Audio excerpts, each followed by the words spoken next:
Эгер де сиз шрифттерди өзүңүздүн компьютериңизге кантип орнотушту билбей жатсаңыз, анда бул видеого жакыныраак келиңиз. Мындан ары сиз шрифттерди кантип көчүрүш жолун билесиз. Эгер сиз өзүңүзгө жаккан шрифт жолдорун кантип табам же кантип көчүрөм деп аткан суроо болушу мүмкүн. Ал үчүн биз Google'га киребиз.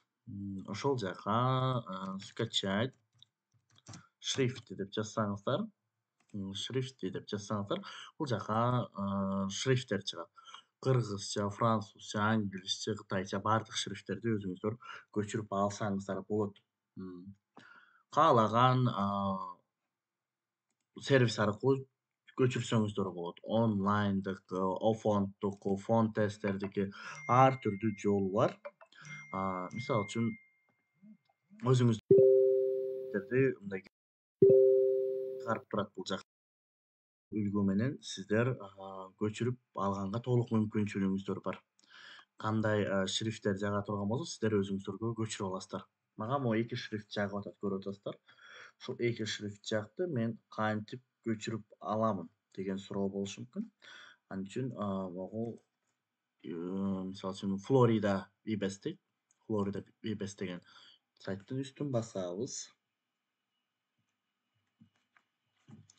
Кичине көтөрөбүз. Окей. Florida VBS'тин үстүн бассаңыздар, мындай болгон. Бул жакта скачать деп чыгат. Скачатьты басабыз. Скачатьты басабыз. Мынакей. Бул эмебиз көчүп баштады. Мынакей лицензиясы, бардык условиясы менен кандай жазылат. Мынакей бул жакта үлгүсү турат. Мынакей көрүп атасыздар. Ушундай үлгүдө жазылат деп атат. Мисалы үчүн 14тө кандай жазылат, ортого койгондо кандай болот, тексттин бөлүктөрү фон кандай болот деген сыяктуу. Бул жактан скачать басып коебуз. Мынакей текст тестировать кылсаңыз болот. Тестировать кылганда сиз бул жака жазып көрөсүз да. Жок, мага эч нерсенин кереги жок, только көчүрүп аламын десеңиздер, ошо скачать жолун басасыздар дагы, көчүрүп алуу жолун негизи бул жака киргизип, анан көчүрүп баштайбыз. Бул жактан бизге да башка шрифттер жакты. Мисалы үчүн бул сайттан эмес, башка эменикине кирип көрөлү. Мынакей frontgary.com деген. Мынакей бул жакта аябагандай көп шрифттер бар. Мен мисалы үчүн intro деген шрифт бар экен. Башка шрифттерди издесеңиздер болот. Мисалы үчүн бар булар. Классик могуну көчүргүм келет. Скачать шрифт дегенди бастык. Бул жакта мына скачать жолдору башкача көрүнүп атат. Көрдүңүзбү? Бул жака көчүп түштүм. Мен кыргызча шрифттерди киргизсеңиздер болот.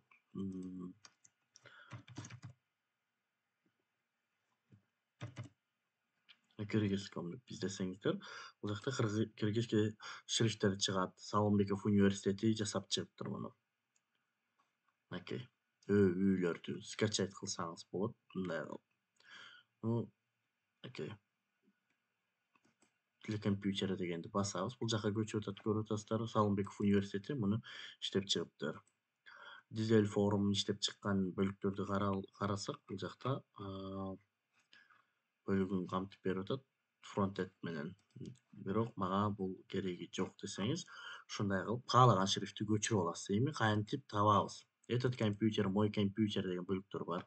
Киргенден кийин загрузки деген бөлүккө кирсеңиздер, мынакей Roskai Classic Forum деген эмелер көчтү бизге. Ичине кирсек, Classic One деген эме көчүрүлдү, көрдүңүзбү? Бул мышканын кантип установка кыласыздар? Мышканын оң капталын бассаңыздар, ичине басып, мисалы үчүн, ичин бассаңыздар, мынакей ушундай болгон бөлүк чыгат. Ушул жактан установить дегенди басабыз дагы. Бул установка болду. Экинчи жолу кандай кылабыз? Экинчи жолу, мисалы үчүн, кийинки бар да, могул шрифт. Могул жакта шрифтибиз бар. Roskai деген шрифтти кантип киргизебиз? Мисалы үчүн бул шрифтти. Бул жака поисковикке шрифти деп жазсаңыздар, мындай болгон сиздерде иштеп жаткан шрифттер чыгат. Аласыздар бул шрифт болду. Биздин шрифттер бул жака көчүп калды.